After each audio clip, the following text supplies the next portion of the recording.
बोलने के लिए कुछ नहीं है, लिखने के लिए कुछ नहीं है, सीखने के लिए कुछ नहीं है और बताने के लिए कुछ नहीं है। So welcome back to my English class guys. और आज की इस क्लास में मैं इस तरह के वाक्यों को इंग्लिश में बनाना सिखाने वाला हूं जहां कॉमन क्या है, कुछ नहीं है, और इतनी आसानी से फॉर्मूले से सिखाऊंगा कि हर किसी के लिए ऐसे वाक्य को इंग्लिश में बनाना और फिर उसे बोलना इस क्लास को करने के बाद से ही आ जाएगा। और हाँ गाइज, मैंने ऐसे ही 300 इंग्लिश सेंटेंस फॉर्मूला भी तैयार किया है जिसके आधार पर आप आसानी से ऐसे 300 वाक्यों की इंग्लिश सीख सकते हो फॉर्मूले के माध्यम से। और फॉर्मूले में मैंने एग्जांपल भी दिया हुआ है बेटर अंडरस्टैंडिंग के लिए, जिसे मात्र आप 150 रुपीज में मुझे मेरे इस नंबर पे कांटेक्ट करके खरीद सकते हो। तो अब सीख लेते हैं हम इस तरह के वाक्य को कैसे बनाते हैं और बोलते हैं। तो फॉर्मूले का यूज करते हैं। तो सबसे पहले समझ लेते हैं कि कौन सा फॉर्मूला है जिसके आधार पर हम बनाते हैं। तो क्या है, देयर इज नथिंग टू, यानी कुछ नहीं है। कुछ नहीं है यानी कार्य करने को कुछ नहीं है, किसी कार्य को करने के लिए कुछ नहीं है। तो there is nothing to, there is nothing to का ही मतलब होता है कुछ नहीं है। There is nothing to. अब V1 यानी होता है क्रिया। अब वो कौन सी क्रिया को करने के लिए कुछ नहीं है वो हम क्रिया में लिख देंगे जो V1 में आ जाएगा, जो रहेगा सिचुएशन के हिसाब से बदलेगा। तो there is nothing to common रहेगा हर इंग्लिश के वाक्य में, क्योंकि इसी का मतलब होता है कुछ नहीं है, हिंदी में कुछ नहीं है। V1 क्रिया का पहला रूप प्लस ऑब्जेक्ट बचा हुआ भाग। अब हम फॉर्मूले के आधार पर वाक्य को 1 बाय 1 इंग्लिश में बनाना सीखते हैं। तो पहला वाक्य है बोलने के लिए कुछ नहीं है। बोलने के लिए कुछ नहीं है तो इसकी इंग्लिश क्या हो जाएगी। तो फॉर्मूला हमारा कहता है सबसे पहले हमें लगाना है there is nothing to. There is nothing, there is nothing यानी कुछ नहीं है। There is nothing to.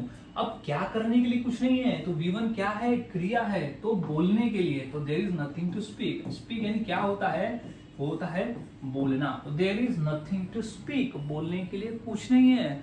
अब नेक्स्ट है कि लिखने के लिए कुछ नहीं है। तो फॉर्मूला कहता है हमारा पहले हमें लिखना है देयर इज नथिंग टू, क्योंकि कुछ नहीं है के लिए देयर इज नथिंग टू यानी कुछ नहीं है।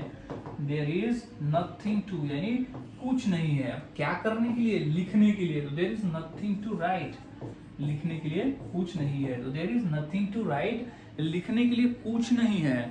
अब नेक्स्ट वाक्य है कि सीखने के लिए कुछ नहीं है। तो क्या हो जाएगा, there is nothing to. There is nothing to यानी होता है कुछ नहीं है। तो क्या हो गया, there is nothing to. There is nothing to यानी कुछ नहीं है। अब क्या करने के लिए कुछ नहीं है, तो क्रिया यहाँ पे क्या है हमारा, सीखने के लिए। तो V1 क्या लगेगा, सीखने के लिए। तो there is nothing to learn यानी सीखना। तो सीखने के लिए कुछ नहीं है। हम बोलते ना क्या सीखूं, सीखने के लिए तो कुछ नहीं है। तो there is nothing to learn. अब है बताने के लिए कुछ नहीं है। क्या बताऊं, बताने के लिए कुछ नहीं है, मेरे पास बताने के लिए कुछ नहीं है। तो इंग्लिश क्या हो जाएगी, there is nothing. There is nothing, there is nothing to. There is nothing to क्या, बताने के लिए। तो टेल, तो there is nothing to tell यानी बताने के लिए कुछ नहीं है। There is nothing to tell. इस तरह से गाइस वाक्य बनते हैं। और वाक्य देख ले, जैसे खाने के लिए कुछ नहीं है तो क्या हो जाएगा, सबसे पहले देयर इज नथिंग टू। तो हम सबसे पहले यहाँ लिख देंगे कि there is nothing to. There is nothing to यानी कुछ नहीं है। देयर इज नथिंग टू क्या के लिए कुछ नहीं है, खाने के लिए। तो there is nothing to eat यानी खाने के लिए कुछ नहीं है। अब है पढ़ने के लिए कुछ नहीं है, क्या पढ़ूं, पढ़ने के लिए तो कुछ नहीं है। तो इंग्लिश क्या हो जाएगी, सबसे पहले हम लिख देंगे there is nothing. There is nothing to यानी कुछ नहीं है। क्या करने के लिए, तो पढ़ने के लिए। तो there is nothing to read यानी पढ़ने के लिए कुछ नहीं है। तो there is nothing to read. So guys इस तरह से वाक्य बनाया जाता है और बोला जाता है। बहुत आसान है, फॉर्मूले को याद में रखें और प्रैक्टिस करें। जितना अधिक प्रैक्टिस रहेगा उतना आसान होगा और उतनी ही आसानी से आप बनाकर इसे बोल सकते हो। तो अब इसी फॉर्मूले के आधार पर दो वाक्य देता हूँ, जैसे देखने के लिए कुछ नहीं है और सुनने के लिए कुछ नहीं है। तो ये दो वाक्य की इंग्लिश क्या होगी, इस फॉर्मूले के आधार पर मुझे कमेंट करके जरूर बताएं और प्रैक्टिस करें। जितना ज्यादा प्रैक्टिस करोगे उतना आसान है और उतने ही आसानी से बनाकर इसे बोल सकते हो। सो मिलता हूँ गाइज और नए क्लास में नए फॉर्मूले के साथ में।